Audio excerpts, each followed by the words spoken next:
वाह, क्या आईपीओ है।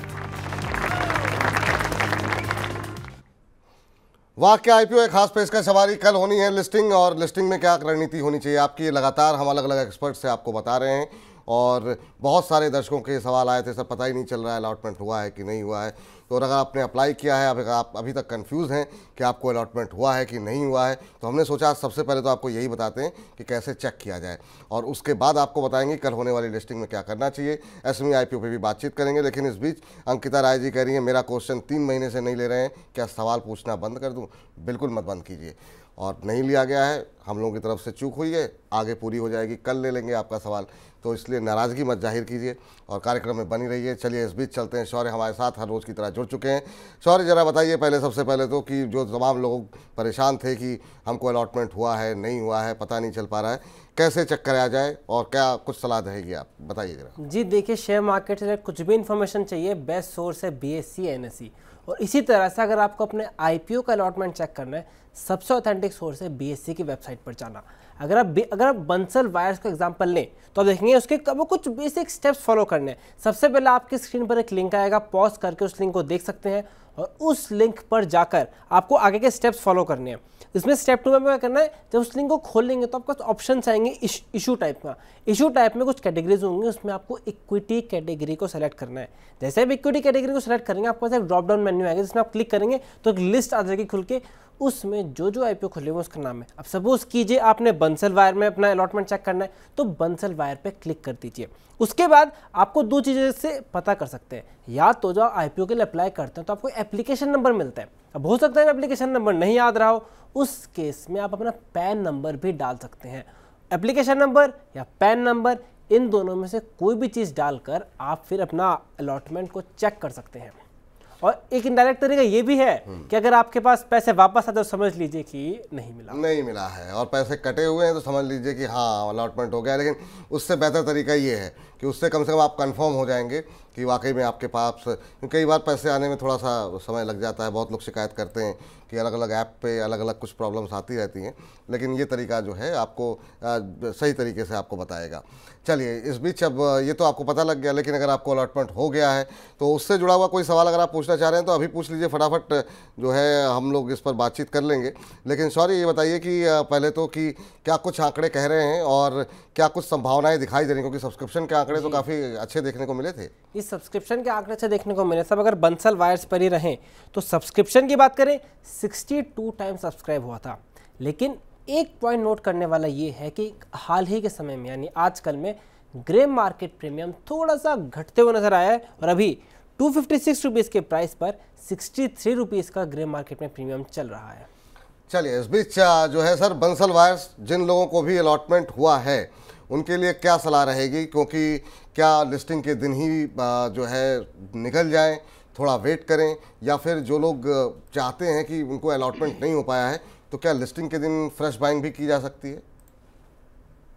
देखिए विपुल जी, प्योर लिस्टिंग गेन्स पे प्रॉफिट बुक करने की राय है। एक तो राय क्लियर है। मैं ये नहीं कह रहा कि कंपनी अच्छी नहीं, कंपनी डेफिनेटली अच्छी है, बड़ा इवेंट आगे है, इसलिए मैं खरीदारी की सलाह लिस्टिंग के दिन नहीं दे रहा हूँ। जो भी लिस्टिंग के दिन प्रॉफिट मिलता है, मुझे लग रहा है 30 से 35% के आसपास का गेन जरूर बनना चाहिए। कंपनी काफी अच्छी है, फ्रेश इशू है, ओवरऑल कंपनी के प्रोस्पेक्ट्स अच्छे हैं, तो 30 से 35% का गेन मैं एक्सपेक्ट कर रहा हूँ। अगर वो आता है तो डेफिनेटली प्रॉफिट बुक करें। नई खरीदारी की राय फिलहाल इस आईपीओ में नहीं है। जैसे इवेंट निकल जाता है, थोड़ी स्टेबिलिटी आती है प्राइस में, फिर देन एक राय जरूर बनाएंगे। तो फिलहाल एक बार का लिस्टिंग गेन डे के दिन प्रॉफिट बुक करने की सलाह है। लिस्टिंग के दिन प्रॉफिट बुक करने की सलाह है। और इस बीच आलोक पाठक जी कह रहे हैं सर आईपीओ के अलॉटमेंट कैसे होता है? सर ये लॉटरी सिस्टम होता है, जितने गुना सब्सक्राइब होगा उतनी ज़्यादा संभावनाएं कम हो जाती हैं कि रिटेल को कितना मिलेगा। लेकिन ये सवाल भी अरुण जी से एक बार हम पूछ लेते हैं। और साथ ही साथ हमारे एक दर्शक हैं, कह रहे हैं कि उनको अलॉटमेंट हुआ है तो क्या हम नहीं, अलॉटमेंट नहीं हुआ है तो कह रहे हैं तो क्या मैं उस दिन चेस कर सकता हूं? तो अभी तो आपका सवाल मैंने ले लिया आपके पूछने से पहले ही कि क्या करना चाहिए, तो कह रहे हैं कि नहीं, प्रॉफिट एक बार बुक कर लीजिए जिनको अलॉटमेंट हुआ है, बाकी उस दिन जो है आपको चेस नहीं करना है, थोड़ा एक बार सेटल डाउन हो जाने दीजिए, उसके बाद निर्णय लिया जाएगा कि वहाँ पर क्या रणनीति होनी चाहिए। चलिए यहाँ पर चलते हैं आगे। और एमक्योर को लेकर के हमारे परमिंद्र कुमार जी का सवाल आया है, कह रहे हैं कि सर अलॉटमेंट में एमक्योर अलॉटमेंट हुआ है, अभी मुझे क्या करना चाहिए। चलिए ठीक है, आपको बताते हैं, लेकिन उससे पहले जरा शौर्य से समझ लेते हैं कि नंबर्स क्या कुछ कह रहे थे। बताइए शौर्य जी, अगर एमक्योर की बात करें तो एमक्योर में भी सब्सक्रिप्शन हुआ है 67.87 टाइम्स, लेकिन यहाँ पर भी हमने हाल ही के समय में ग्रे मार्केट प्रीमियम को थोड़ा सा घटते हुए नजर आया है। अभी ग्रे मार्केट में प्रीमियम चल रहा है 358 रुपीज़ का 1008 रुपीज़ के प्राइस पर। और दूसरी बात देखो बताना चाहेंगे, इन दोनों आईपीओस में क्वालिफाइड इंस्टीट्यूशनल बायर्स ने रिटेल के मुकाबले काफ़ी ज़्यादा सब्सक्रिप्शन किया है। चलिए ठीक है, इसके मायने क्या होते हैं ये हम जरा अरुण जी से समझ लेते हैं। सर QIB हिस्सा ज़्यादा सब्सक्राइब हुआ है, इसके क्या कुछ मायने रिटेल के लिए होने चाहिए, और दूसरा कि यहाँ पर भी क्या वैसी ही रणनीति अपनानी चाहिए या एमक्योर को लेकर के कोई अलग स्ट्रेटजी है आपके पास? अगेन इसमें थोड़ा मुझे लग रहा है विपुल जी, लॉन्ग टर्म जिनका निवेश है, जो प्योरली लॉन्ग टर्म के लिए जिन्होंने निवेश किया, उनको होल्ड करना चाहिए। लिस्टिंग गेन्स में मुझे लग रहा है 30 से 40% इसमें भी देखने को मिलेंगे। कंपनी फंडामेंटली अच्छी है, गायनोकोलॉजी आप कह सकते हो, उनमें एक अच्छा इनका होल्ड भी है, तो ओवरऑल प्रॉफिट मुझे लग रहा है इनके काफी अच्छे रहेंगे, बुक्स भी अच्छे रहने चाहिए। तो जिन्होंने अगर कोई लिस्टिंग गेन के लिए अप्लाई किया है तो थोड़ा प्रॉफिट बुक जरूर करें, पर इसमें मेरा व्यू पॉजिटिव है, लॉन्ग टर्म के लिए भी पॉजिटिव है, लिस्टिंग डे के दिन भी पॉजिटिव है, क्योंकि फार्मा कंपनी से कोई बड़े इवेंट्स या बजट से कुछ ज्यादा लेना देना भी नहीं रहेगा। तो जिन्होंने भी लॉन्ग टर्म या जो भी लॉन्ग टर्म रखना चाहे तो भी रख सकते हैं लिस्टिंग गेन में। अगर प्योरली किसी ने लिस्टिंग गेन के लिए लिया है तो एक बार का प्रॉफिट बुक कर लें। फिर मेरा व्यू इस कंपनी के लिए पॉजिटिव है और लॉन्ग टर्म में भी मुझे लग रहा है कंपनी काफी अच्छा करेगी। तो लिस्टिंग के दिन जिनको नहीं मिला है वो क्या करें, वो उस दिन खरीदें या फिर चूंकि आप कह रहे हैं लॉन्ग टर्म में अच्छा है, या फिर नीचे आने का वेट करें पहले? तो बोलिए 25 से 30% अगर लिस्टिंग गेन्स मिलते हैं, अगर प्राइस स्टेबल रहता है तो वहां पे भी खरीद के चल सकते हैं। लॉन्ग टर्म के लिए मुझे लग रहा है वहां से भी अच्छे रिटर्न इस कंपनी में देखने को मिल सकते हैं। चलिए ठीक है, यहाँ पर वंशिका चेटवानी जी का एक सवाल आया, कह रहे हैं राधे राधे सर जी। राधे राधे आपको भी। वंशिका जी कह रहे हैं कि मेरे फादर इन लॉ को तत्व चिंतन का IPO अलॉट हुआ था, अभी होल्ड करके रखे हैं, अभी उनको क्या करना चाहिए? तो तत्व चिंतन का IPO जो है अभी 1160 के आसपास चल रहा है और अभी तक का IPO के प्राइस पे होल्ड करके रखे हुए हैं, तो क्या सलाह रहेगी वंशिका जी के ससुर जी के लिए आपकी? देखिए विपुल जी, कंपनी काफी अच्छी है ये। ओवरऑल आप कह सकते हैं फार्मा बिजनेस में थोड़ा गिरावट आया है, पर नीचे से एक मुझे लग रहा है यहाँ से एग्जिट वाला कंपनी नहीं रहेगा, यहाँ से एक अच्छा उछाल देखने को मिल सकता है। एग्जैक्टली मुझे लग रहा है इनकी काफी ऊपर की प्राइस रहेगी, क्योंकि IPO पे इन्होंने बाय किया है। तो मुझे लग रहा है वापस 1500 से 1600 तक के तो लेवल्स इनको इजीली देखने को मिलेंगे। IPO 1700 के आसपास लिस्ट हुआ था। ओवरऑल प्रॉब्लम नहीं है, अगर थोड़ा ये होल्ड करके चल सकते हैं तो इस कंपनी में भी अच्छे गेन्स देखने को मिल सकते हैं। करंट लेवल पे एग्जिट की राय बिल्कुल नहीं है, क्योंकि अपने बॉटम के आसपास से काफी करेक्शन ऑलरेडी हो चुका है। यहाँ से चांस ऊपर जाने के काफी ज्यादा है और कंपनी फंडामेंटली भी अच्छी है, तो कोई दिक्कत नहीं है, होल्ड करके चल सकते। ठीक है, तो ये राय निकल करके आती हुई अनवर शेख साहब कह रहे हैं सर अपकमिंग IPO कौन से हैं? सर इस हफ्ते तो कोई नहीं है, जब आएंगे तो फिर आपको हम बिल्कुल सूचित करेंगे और आप ही के लिए कार्यक्रम है। लेकिन असमी क्षेत्र के बारे में कल बहुत लोगों ने नाराजगी जाहिर की कि इधर असमी क्षेत्र को कवर नहीं किया जा रहा है, तो शौर्य ने विशेष तैयारी की है असमी क्षेत्र के लिए।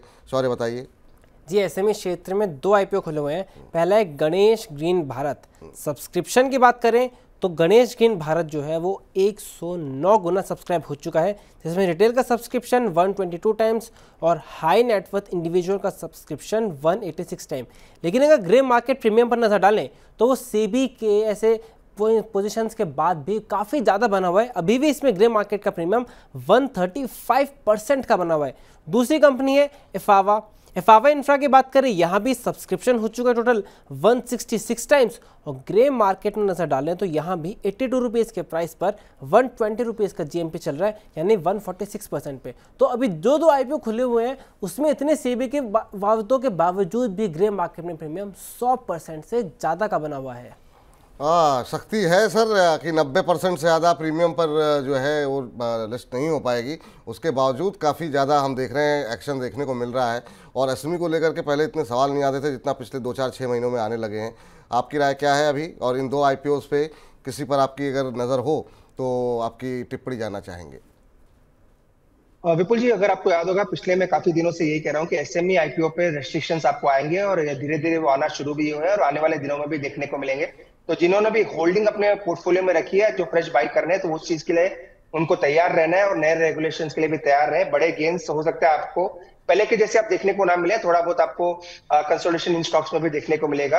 या ओवरऑल मैंने कोई बड़ा IPOs में ट्रैक नहीं किया है, पर इफावा जो इंफ्रा जो है इसको थोड़ा बहुत मैंने ट्रैक किया है। ये दोनों ही है फ्रेश इशू भी है, ओएफएस भी है, तो यहाँ पे मुझे लग रहा है अच्छे गेन्स देखने को मिल सकते हैं ये, क्योंकि एक ओवरऑल ऐसे सेक्टर में जहाँ पे गवर्नमेंट का फोकस है, वाटर ट्रीटमेंट में है, ईपीसी सेगमेंट में है, तो सभी चीजों का इसमें एक आप कह सकते हैं एक रुझान देखने को मिल रहा है, तो यहाँ पे अच्छी लिस्टिंग गेन देखने को मिल सकते हैं। अगेन मेरी सेम सलाह है जो काफी दिनों से रही है, लिस्टिंग गेन जो भी आए बेटर एक बार का प्रॉफिट बुक करें और लिस्टिंग के बाद स्टॉक को खरीदारी करने की सलाह नहीं।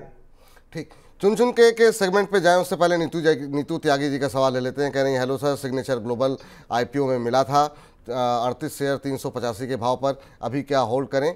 6 मंथ से होल्ड है, तो सिग्नेचर ग्लोबल के आईपीओ के टाइम से ये होल्ड करके रखी हुई हैं, अभी ये जानना चाह रहे हैं कि इन्हें क्या करना चाहिए। देखिए काफी बड़ा गेन ऑलरेडी हो चुका है, 500 550 के आसपास मेरे ख्याल से इसकी लिस्टिंग हुई, 1500 के आसपास चल रहा है। 1350 का ट्रेलिंग स्टॉप लॉस लगा ले, क्योंकि यूजुअली एक बेस्ट स्ट्रेटेजी है जब भी कोई स्टॉक ट्रेंडिंग रहे, सेक्टर ट्रेंडिंग रहे, ट्रेलिंग स्टॉप लॉसेस यूज करना चाहिए। 1350 का ट्रेलिंग स्टॉप लॉस लाके होल्ड करें, अभी बुक करने की सलाह नहीं है। 1350 के नीचे जब भी जाएगा तो एक बार का एग्जिट करके चल सकते। चलिए, तो ये राय निकल करके आती हुई, और इसी के साथ बहुत बहुत शुक्रिया शौर्य आपका इस चर्चा में शामिल होने के लिए। तो वाह क्या आईपीओ है को यहीं समेटते हैं।